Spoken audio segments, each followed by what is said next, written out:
할렐루야. 기름 부음 장소인 그리스도 몸된 교회 공동체 안에 오신 여러분들을 환영합니다. 3월은 능력과 확신의 달이었습니다.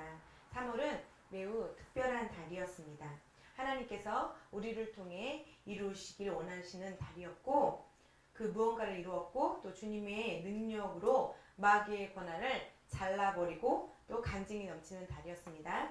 뱀의 머리를 밟으며 그들이 있어야 할 장소에 주님의 능력인 두나미스를 통하여서 승리하였고, 또한 간증이 넘칩니다. 주님께 영광 올려드립니다. 오늘은 글로벌 커뮤니티 서비스가 있는 예배가 있는 날입니다. 성령님을 통하여서 크리스 오야클레 목사님께서 주시는 말씀을 우리가 오늘 받게 될 것인데, 오늘 오후 4시까지 금식하시기 바랍니다. 그리고 오후 11시 30분, 저녁 오후 11시 30분에 교회에 오셔서 실시간 예배에 동참하십시오. 글로벌 커뮤니티 서비스 예배를 통해서 우리에게 주시는 4월의 말씀을 기대하시고, 성령님과의 교제를 통하여 축복 받으시고, 영의 성장과 여러분들에게 있는 도전들이 더 이상 문제의 산들이 아니고 승리하고 정복하고 승진하며 실패가 없는 더 높은 삶으로 쏘아 올릴 것을 확신하고 기대하고 오십시오. 할렐루야. 교제에 대해서 이미 말씀을 나눠드린 적이 있습니다. 그러나 너무나 중요하기 때문에 두 번째 교제에 대해서 나누고자 합니다. 요한일서 1장 3절을 함께 읽어보도록 하겠습니다. 우리가 보고 들은 것들을 너희에게 밝히 드러내면 너희 또한 우리와 교제하게 하려 함이니, 참으로 우리의 교제는 아버지와 그분의 아들 예수 그리스도와 함께하는 것입니다. 예, 교제란 무엇일까요? 교제란 함께 나눈다는 의미입니다. 예, 믿음과 기쁨과 삶의 도전들을 함께 나눈다는 의미입니다. 무거운 삶의 무게와 말씀을 함께 나눈다는 의미입니다. 모든 일들을 위해서 함께 기도하며 공동의 목표를 위해 함께 교제하는 것을 의미합니다. 옆에 분들하고 나누시겠습니다. 교제는 함께 나눈다는 것입니다. 교제는 함께 나눈다는 것입니다. 네, 교제에 대한 일반적인 정의를 말씀드리면 삶의 모든 도전들과 말씀들을 함께 나눈다는 것이고, 또 서로의 유익을 위한 활동에 함께 참여한다는 뜻입니다. 서로의 기쁨이 더 커지는 의사소통을 말하고 있습니다.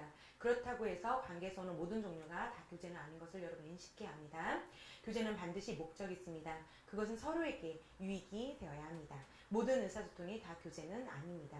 교제로서의 의사소통한다는 것은 서로의 기쁨이 풍성해지는 것을 의미합니다. 교제할 때 기쁨이 풍성해집니다. 제가 여러분에게 이렇게 의사전달하는 것만으로 교제가 되지 못합니다. 교제란 서로 간의 기쁨을 풍성하게 만들어야 하는 것이기 때문입니다. 교제를 해야 하는 목적들이 있고 다양한 차원의 교제가 있으면 여러분들은 알아야 할 필요성이 있습니다. 교제는 5가지 단계가 존재합니다. 첫 번째로는 교제는 첫 번째 목적은 한 몸이 되는 성창적 공동체입니다. 영적 공동체가 있습니다. 이것은 연합 혹은 파트너적인 관계라고도 합니다. 그러나 공동체라는 말은 서로의 결속이 더 강화되었을 때 쓰는 단어입니다. 성찬으로 함께 먹고 마심으로 한 몸이 되게 한다는 뜻이기 때문입니다. 성찬식은 교제 가운데 하나입니다. 하나님 아버지께서 우리들을 아버지와의 교제 속으로 데려가셨다고 성경에서 말씀하고 계십니다. 따라서 우리는 하나님 아버지와 연합했습니다. 하나님 아버지와 함께 마시고 모든 것을 함께 나눕니다. 이렇게 나눈 성찬은 주님과의 교감을 이룹니다. 이것이 매우 중요한 교제인 것입니다. 교제하는 두 번째 목적은 그 보호입니다. 서로를 보호하기 위해서 우리는 교제합니다. 침략자, 즉 맹수가 희생물들을 공격하고자 한다면 그 침략자 맹수, 그 맹수는 먼저 먹잇감을 희생물이 소속된 단체로부터 먼저 고립시킵니다. 이해 가시나요? 맹수인 사자를 한번 생각해 봅시다. 배고픈 사자가 그 사냥을 하는 장면을 우리가 떠올려 봅시다. 주로 그 사자가 사냥을 할 때는 암사자가 먹잇감을 쫓아갑니다. 사자가 사냥감의 무리를 이렇게 계속 때를 이루고 다니는 것을 보고 있습니다. 맞죠? 그래서 무리 밖으로 이탈하는 것은 자살행위와 가까운 것입니다. 그래서 암사자는 그 무리를 괴롭히고 또 으르렁대어서 겁을 주어서 한 마리가 그 무리 안에서 이탈되게 만듭니다. 그리고 무리에서 한 마리가 이탈되죠. 그 포식자는, 그 사자는 그 이탈된 그 희생물을 노립니다. 사자의 그 사냥하는 모습을 상상하시면 됩니다. 일단 희생물들이 고립되고 사자가 그것을 사냥하기 시작하고, 이러한 포식자가, 이 사자가 동시에 무리를 쫓아서 사냥할 때도 있습니다. 그 사자는 공격에 최대한 효과적인 계획들을 세웁니다. 그 사자는 이미 그 공격이 준비되어 있는, 계획되어 있는 상태인 거죠. 그 맹수들은 사냥감을 무리에서 분리시킨 다음에 공격을 합니다. 그리고 사냥을 성공합니다. 우리 말씀을 함께 보도록 하겠습니다. 베드로전서 5장 8절입니다. 함께 읽어보도록 하겠습니다. 근신하라, 깨어라, 마귀가 우는 사자와 같이 두루다니며 삼킬 자를 찾나니. 두루다니며 삼킬 자를 찾고 있습니다. 왜 성경 말씀은 마귀가 사냥감을 못 찾는 것이 아니라 그 사냥감을 정확하게 노리고 있음을 뜻합니다. 마귀는 한 사람을 공동체에서 분리시킬 기회를 엿봅니다. 고립된 그 사람은 사탄에 공략할 확률이 굉장히 높습니다. 그러므로 교제를 강화한다는 것은 아주 중요한 것입니다. 공동체 안에서 교제가 풍성할 때 우리는 보호받고 있는 것입니다. 공동체 안에 속할 때 우리가 보호받고 있음을 기억하십시오. 교회 밖에서 교제할 분을 찾는 경우도 있습니다. 그러한 태도는 매우 위험합니다. 왜냐하면 사탄이 일하기 시작할 것이기 때문입니다. 사탄은 여러분이 교제에서 분리된 순간 공격할 준비를 합니다. 그러므로 지역교회에 적극적으로 참여하십시오. 잠언 29장 15절에서 17절 말씀 함께 읽어보도록 하겠습니다. 채찍과 꾸지람이 지혜를 주거늘 의미로 행하게 내버려둔 자식은 어미를 욕되게 하느니라. 내 자식을 징계하라. 그리하면 그가 너를 평안하게 하겠고 또 내 마음에 기쁨을 주리라. 네, 어린아이가 자라는 동안 그 어린아이의 부모님께서는 예의 바르고 성공한 사람을 만들기 위해서 특정한 가치들을 가르치기 시작할 것입니다. 이러한 가르침을 받지 못한 어린아이들은 아마도 결국 거친 사람으로 자라날 확률이 매우 높습니다. 영적인 것도 또한 그렇습니다. 하나님께서 예정하신 아름다운 사람이 되기 위해서는 성령 아버지께서 말씀의 가르침들과 일들에 대해서 반드시 양육되어져야 하는 것입니다. 이것이 지역교회가 여러분들에게 존재하는 이유입니다. 모든 그리스도인들이 지역교회에 소속이 되어서 교제 안에서 보호를 받고 효과적으로 기능해야 하는 이유입니다. 히브리서 10장 25절에서 주님께서는 지역교회에 진지하게 출석하지 않는 그런 그리스도인일지라도 그런 사람들에 대한 불편한 마음을 표현하셨으며, 그러한 사람이 비록 하나님을 사랑하고 그분의 자녀인 그리스도인이라 할지라도 그러한 방법을 따르지 말라고 경고하십니다. 히브리서 10장 25절을 읽어보시기 하여 시작. 모이기를 패하는 어떤 사람들의 습관과 같이 하지 말고 오직 권하여 그날이 가까움을 볼수록 더욱 그리하자. 어떤 그리스도인들은 이렇게 말합니다. 매주 주일에 저는 어디든 주님께서 인도하시는 교회를 다니고 있어요. 오늘은 이번 주는 이 교회를 다니고 다음 주는 저 교회를 갈 예정이에요. 이것은 마치 어린아이가 매일 밤 아무 집이나 이렇게 문을 두드리면서 저 오늘 여기서 좀 재워주실 수 있으실까요? 저 여기서 좀 재워주실래요? 라고 문을 두드리는 것과 같습니다. 그 어린아이가 앞으로 어떠한 삶을 살게 될지 상상해 보십시오. 이것이 일부 사람들이 영적인 생활 방식입니다. 그가 비록 주님을 신실하게 사랑하는 그리스도인이라 할지라도 말입니다. 그들은 이번 주에는 이 교회, 다음 주에는 저 교회로 옮겨 다닙니다. 이것은 잘못된 것입니다.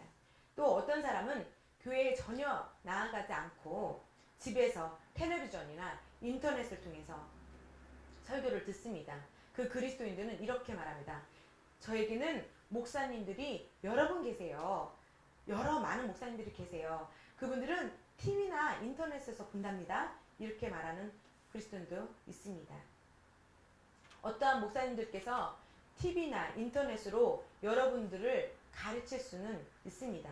그러나 TV와 인터넷이 여러분을 목양할 수는 없는 것입니다. 그러므로 우리들은 지역에 속한 교회에 소속됨으로써 참 많은 것을 얻게 되는 것입니다. 여러분들이 선택하고 다니는 그 지역교회에서 여러분들은 하나님의 말씀과 성령님의 사역을 통하여 강화될 것입니다. 주님께서 보장해 주시는 영의 승리의 삶, 성공의 삶, 실패가 없는 초자연적인 영역으로 승리의 삶을 간증하는 일들이 많아질 것입니다. 이제 이 교회, 저 교회에 옮겨 다니거나 텔레비전이나 인터넷 설교만을 보는 그리스도인들은 결코 이런 일들이 일어나지 않은 일들입니다. 그렇기 때문에 여러분, 그렇게 TV나 인터넷으로 예배를 드리기, 지속적으로 그렇게 예배를 드리게 된다면 그러한 그리스도인들은 말씀에 대한 정보들만 잔뜩 얻게 될 뿐 영적인 진보나 승리나 보장된 삶을 이루지 못하며 진리의 터에 서게 되지 못하는 것입니다. 왜냐하면 교회가 바로 진리의 기둥의 터이기 때문입니다. 하나님 아버지께서는 여러분의 그 하나님 아버지 당신의 자녀들이 아버지의 말씀을 통하여 진리를 알게 되기를 원하십니다. 이는 진리는 속박으로부터 풀어주고 자유롭게 하기 때문입니다. 이것은 교회 예배에 참석하여서 얻는 가장 큰 혜택 중 하나인 것입니다. 교회는 진리의 터전이고 기둥입니다. 진리 즉 우리가 인생에서 승리하게 하는 하나님의 말씀을 배우는 곳입니다. 진리가 없으면 거짓을 믿게 되는 것이고 또 여러분들은 거짓의 희생자가 될 수 있습니다. 예를 들면 죽음은 피할 수 없으며 어느 때든지 예고 없이 찾아온다고 믿는 사람들이 있습니다. 그러나 성경은 우리들에게 이 주 예수님께서 죽음을 폐기하셨고 그리고 복음을 통하여 생명의 그 생명을 밝히셨음을 우리에게 알려주고 계십니다. 그런데 어떠한 교회 내에서는 이러한 진리들을 가르치지 않을 뿐만 아니라 설명하지도 않는 교회들도 있는 것입니다. 승리하는 삶을 살기 위해서는 반드시 하나님의 말씀을 가르쳐야 하며 이 일을 하는 가장 주된 장소는 공동체를 이룬 교회입니다. 공동체 내에서 반드시 공동체라 함은 반드시 두세 사람이 있는 곳을 말하는 것입니다. 아무리 작은 교회일지라도 두세 사람이 이루어지는 것이 공동체인 것입니다. 하나님의 자녀들이 말씀인 그 진리를 배우지 않는다면 그리스도인으로서 영적인 성장을 기대할 수 없습니다. 이런 이유로 주님은 그분의 양떼들을 돌보기 위해서 성령 아버지로부터 기름 부음 받은 사역자들을 교회에 두셨습니다. 그 사역자님들은 목사님일 수도 있고 전도사님일 수도 있겠죠. 그런 분들은 여러분들에게 하나님의 말씀을 가르치고 믿음과 용기와 힘을 보돋아주기 위해서 세우신 하나님의 기름 부음 받은 존재들이십니다. 성경은 예수님과 그의 사도들이 교회 모임에 참석한 사실을 여러 번 언급하고 계십니다. 성경이 말씀합니다. 누가복음 4장 16절입니다. 주께서 관례에 따라 안식일에 회당에 들어가서 주님께서도 어린 시절부터 율법에 명시된 대로 교회 모임에 참석하도록 가르침을 받으셨고 공동체 교회 안에 들어가셨습니다. 저는 사람들이 교회에서 누가 자신들을 실속시켜서 상처를 받았기 때문에 교회에 가지 않는다는 말을 하는 형제자매들, 때로는 그가 타락했을지라도 그런 많은 분들을 많이 보았고 그런 간증들을 많이 사실 들었습니다. 그것은 잘못된 것입니다. 교회에 가기를 중단하는 그것은 안 되는 일입니다. 그러한 사람들은 교회가 온전한 사람들을 위한 곳이 아니라 사람들을 온전하게 하는 곳이라는 것을 알아야 하고 배워야 하는 것입니다. 에베소서 4장 11절에서 12절입니다. 함께 보시겠습니다. 그가 어떤 사람들은 사도로, 어떤 사람들은 선지자로, 어떤 사람들은 복음전도자로, 어떤 사람들은 교회 목사와 교사로 주셨으니 이는 성도들을 온전하게 하며 섬기는 일을 하게 하고 그리스도의 몸을 세우게 하여. 아멘. 개인적으로 하는 성경 공부는 매우 바람직한 일이고 모든 그리스도인들이 그렇게 해야 합니다. 그러나 그것이 모두 함께 모여서 연합하는 예배에 드리는 것들에 대하여 대신하거나 대처가 되지는 못합니다. 말씀을 듣고 영적으로 성장하고 하나님의 나라에 일들을 효율적으로 하려면 반드시 하나님의 집 안에 있어야 합니다. 여러분들이 다니는 지역교회에 하나님의 말씀을 배우며 교제함으로써 여러분들 삶 문제들을 현명하게 다룰 수 있게 되며 또한 무한한 가능성과 끝없는 성공의 위치로 옮겨지게 될 것입니다. 그렇기 때문에 교제는 매우 중요한 것입니다. 우리는 교제를 강화하도록 힘을 써야 합니다. 자신 스스로가 교회 안에 거하고 있는지를 확인해야 할 것입니다. 지역 교회 안에서 그 공동체 안에서 벗어나지 마십시오. 이것이 말씀의 실제들인 것입니다. 교제의 세 번째 목적은 나눔입니다. 옆에 분들하고 나누실까요? 교제의 세 번째 목적은 나눔입니다. 저는 교제 속에서 하나님이 제안해 두신 아름다운 것들을 여러분들에게 나눠줄 수 있습니다. 그리고 여러분들도 하나님께서 여러분 앞에 두신 그 아름다운 것들을 저에게 나눠줄 수 있습니다. 이렇게 받는 것, 서로 나눠주는 것이 바로 임파테이션, 그 나눔의 목적입니다. 네 번째로는 성장입니다. 옆에 분으로 나누실까요? 교제를 통하여서 우리는 성장할 수 있습니다. 네, 교제는 성장을 낳습니다. 지역교회의 참여가 기본적으로 우리들이 일하는 것의 바탕입니다. 다섯 번째는 소명의 완수입니다. 교제를 해야 하는 이유에 있어서 가장 위대한 목적은 여러분의 삶에서 소명을 완수하는 일이기 때문입니다. 할렐루야! 여러분의 삶 가운데 하나님 아버지의 말씀이 이루어지게 하십시오. 온전한 교제 안으로 여러분들이 스스로 걸어 나오십시오. 교제에 대하거나 또 말씀대로 생각하고 말하고 행동하시게 된다면 아버지께서는 여러분에게 선을 이루실 수 있습니다. 그것이 약속이 여러분들에게 선이 되게 하실 것입니다. 주님이 하신 말씀을 이루어지게 하십시오. 여러분 안에서 그 말씀이 실제가 되게 하십시오. 하나님께 영광 돌립니다. 교제는 참으로 놀라운 삶입니다. 할렐루야. 기도 함께 하시겠습니다. 사랑하는 아버지, 나의 영적 성장과 세움을 위해 예비하신 지역교회의 조직 구조를 활용하여 교회 안에서 기능할 때 아버지의 말씀을 통하여 나의 삶을 발전시키고 업그레이드할 기회를 주심에 감사드립니다. 나는 그리스도 안에 있는 형제 자매들과 또한 성령님과의 교제를 통하여 승리할 힘을 얻고 강화됩니다. 예수의 이름으로 기도드립니다.